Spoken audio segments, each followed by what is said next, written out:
Sunday, we got the Ravens coming into Tennessee to play the Titans. This is going to be their second matchup of the year. Earlier in the year, the Titans beat the Ravens in Baltimore in overtime. Derrick Henry had another monster game. I believe he rushed for over 150 yards. That guy is a beast, Rashad. Even when you know they're handing the rock to Henry, you still can't stop him. I mean, he rushed for over 2,000 yards this season.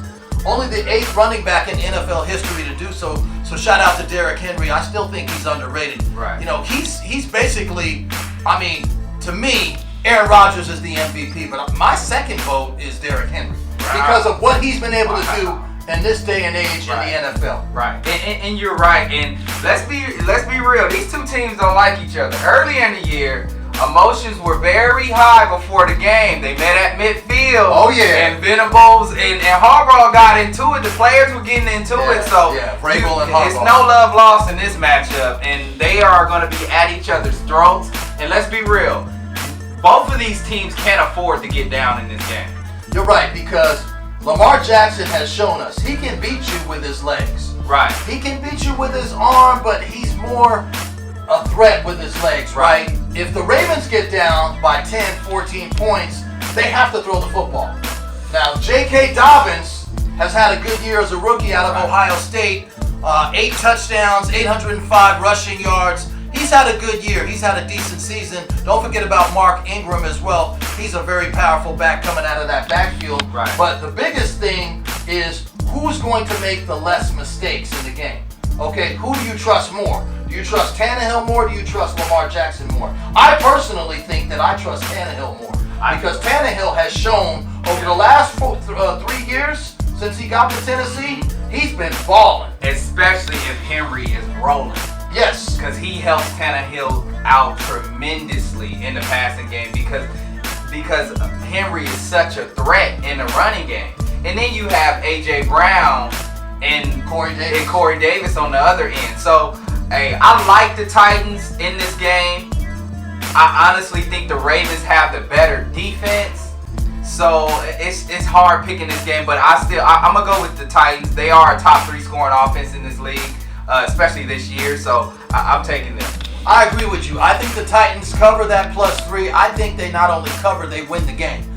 I think that they've gotten into Baltimore's head psychologically because football is not just a game of physicality. It's also a game of emotions, of psychological things that you have to factor in, right? So last year, the Ravens were a huge favorite. Tennessee went into Baltimore. I think it was a 2-touchdown underdog and upset the Ravens and dominated. Punched them in knocked them out. Man. So I still think there's some after effects lingering from that. As much as they want to say they forgot about it, I think it's still there. I think if Tennessee gets out to an early lead in this football game, I don't know if Baltimore will be able to recover if they get down by 14 points or more. I don't know if Lamar Jackson and that Ravens offense can recover. The key to this game, to me, is what is the Ravens defensive front going to do? Are they going to load the box and make Tannehill beat you with his arm? I mean, because Derrick Henry is a monster. Right. You're not going to let Derrick Henry beat you. You have to load the box. Right. So for me, if I'm the Ravens defensively, I'm forcing Tannehill to beat me.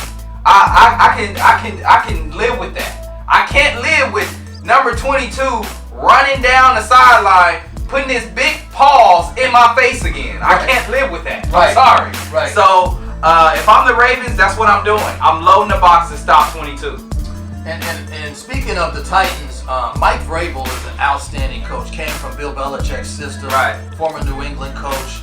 I love Vrabel. He's a player's coach. All the players play hard for him. Tennessee, I think, has the momentum because they beat Baltimore twice already. I do believe past performance does play a little bit of a role psychologically with certain teams. The Ravens have actually been on a roll. They've looked good. So they have some momentum coming into the playoffs. Tennessee's been doing their thing with Derrick Henry and Tannehill. A.J. Brown has definitely been balling with Corey Davis. Let's see what Hollywood Brown can do on the other side. Yes. And Willie Snead and you got also Des Bryant. I mean, he hasn't really made much noise this year, but who knows? He may be one of those, wild cards, literally, that comes out of the woodwork and actually makes some big plays for that Baltimore team. But I'm going with Tennessee this weekend to beat the Ravens. I like the over on this game. It's at 55. Right. I like a lot of points. And I agree, and I'm taking Tennessee as well, like you know. And honestly, you look at the Ravens within the last year and a half, playoffs included, their backs are against the wall in this matchup in a sense because they're 0-2 against Tennessee. They got punched in the mouth, like you mentioned earlier. They got punched in the mouth in the playoffs when they were 14-2 with the number 1 seed. They went down there and punched them in the mouth. And in the regular season this year, they got another Mike Tyson devastating right hook to him again and lost. So if you're the Ravens, you can't allow that to happen again. So, but it probably will. Because I'm not betting against Henry. I'm sorry. King Henry he's a problem for a reason. All right, so we're on the same page. Shout out to everybody watching. This is Sports Hop. Keep it locked. Don't you go nowhere. This is NFL Wild Card Weekend 2021.